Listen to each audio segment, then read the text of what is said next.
ঠিকই শুনেছেন আপনি। আমি আমি বিয়ে করতে চলেছি। এই সহজ কথাটা মানতে আপনার অসুবিধা হচ্ছে কেন?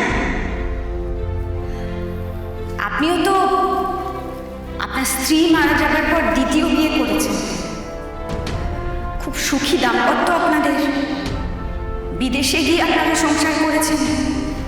কই আপনি তো আপনার প্রথম স্ত্রীর জন্য অপেক্ষা করে থাকেন।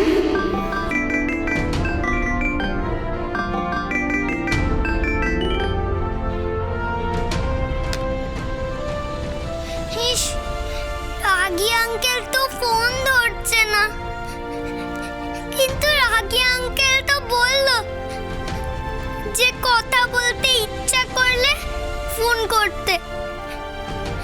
তাহলে এখন ফোন ধরছে না কেন? আর আমি জানি রাগী আঙ্কেলই পারবে আমার মাকে খুঁজে এনে দিতে। তাই তো ফোন করছি রাগী আঙ্কেলকে। তাহলে কেন তুমি ফোন ধরছো না রাগী আঙ্কেল?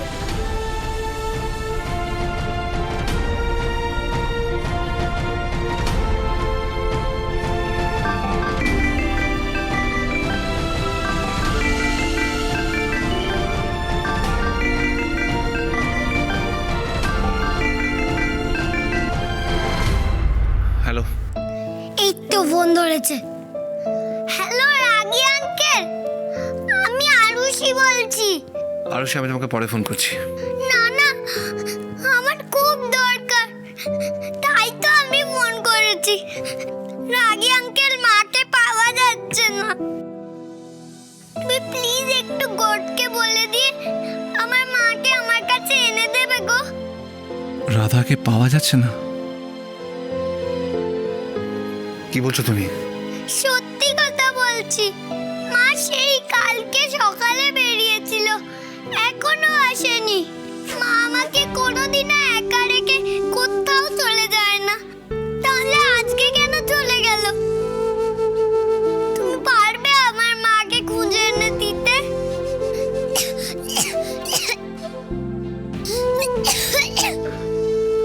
আরুষি, আরুষি, তুমি এখন ঠিক আছো তো? তুমি এখন কোথায়? রাগী আঙ্কেল, আমার খুব জ্বর হয়েছে। আরুষি, তুমি এখন কোথায় আছো বলো, আমি এক্ষুনি আসছি। আমি আমার আরু, হ্যালো। মা।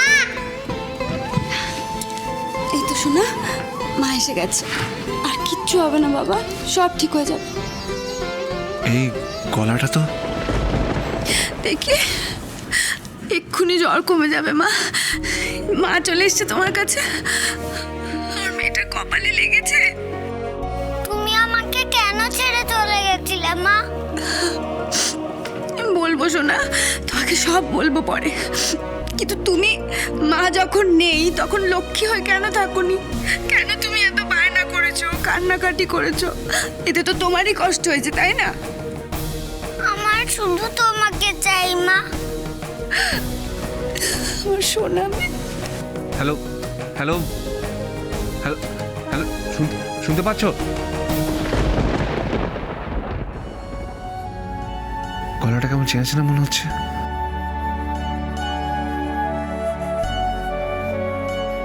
আমি শুনেছি তুমি এখনো কিছু খাওনি। চলো, খেতে হবে তো একটু।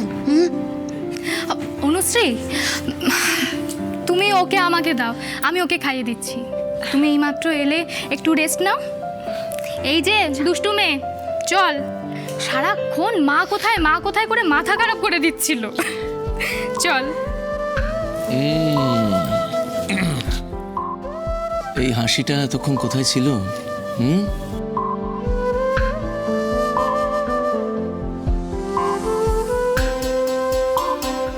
যাও। চল।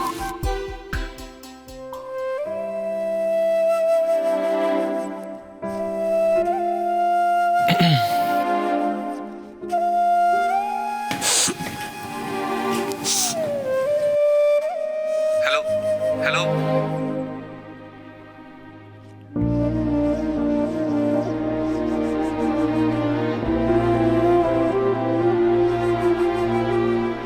হ্যালো, হ্যালো হ্যালো হ্যালো, শুনতে পাচ্ছেন?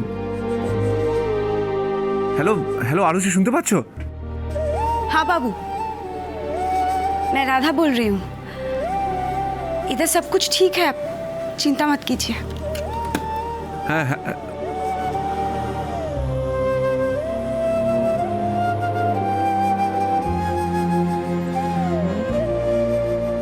একটু আগে পরিষ্কার বাংলায় কথা বলছিল এই রাধা,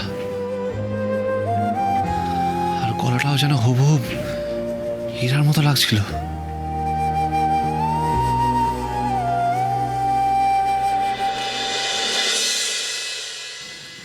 আকাশটাকে না মাঝে মাঝে আমি বুঝতে পারি না। আর কালকে সারা রাত ফিরলো না, একটা তো ফোন করে কাউকে জানাবে সেটাও জানালো না। তুমি তো এটা প্রথম দেখছো মেঘনাদি, বিদেশে তো এরকম অনেকবার হয়েছে। ওর বাড়ির মানুষগুলোকে নিয়ে ওর কোনোই চিন্তা ভাবনা নেই।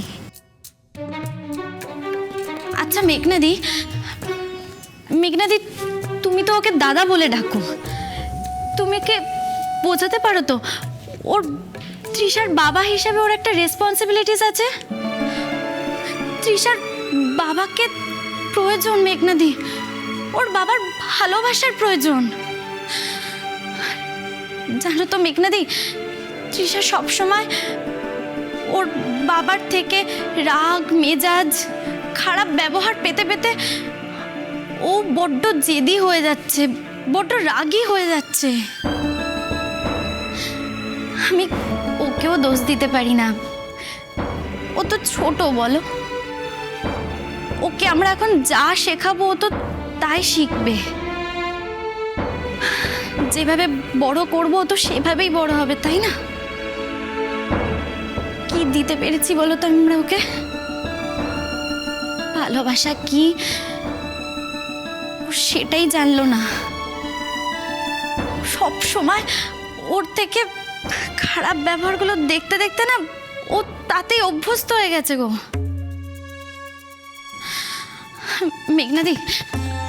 মেঘনাদি তুমি ওকে একবার বোঝাবে, আসলে তুমি ওকে বোঝাবে যে তৃষার ওকে দরকার, তৃষাকে যেন কাছে টেনে নেয়। Please মেঘনাদি, please. তিস্তা তুই কষ্ট পাস না, আকাশা ফিরুক, আমি ঠিক বলবো। কিন্তু এটাই তো বুঝতে পারছি না, আকাশা ফিরছে না কেন? আর মণিমা পৌঁছেও ফোন করেনি, কি হচ্ছে?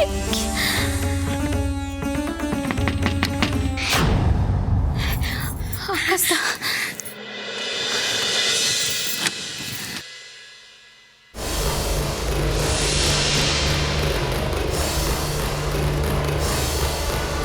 আপনি কি বলছিস তুই? হ্যাঁ মা, উনি নিজে আকাশ চ্যাটার্জিকে বলেছেন যে উনি এই বিয়েতে রাজি। আমি জানতাম অনুশ্রী ঠিক একদিন আমার কথা বুঝবে, তোর ভালোবাসা স্বীকার করবেই। না মা, এতটা শিওর হয়ে এক্ষুনি বলা যাবে না। আমার যথেষ্ট ডাউট আছে উনি ওনার এই ডিসিশনে আদৌ দৃঢ় কিনা। এসব তুই কি বলছিস সম্রাট? তুই তো যে সব কিছু অস্বীকার করতে চাইছিস। না না, এই ভুল তুই করিস না সম্রাট।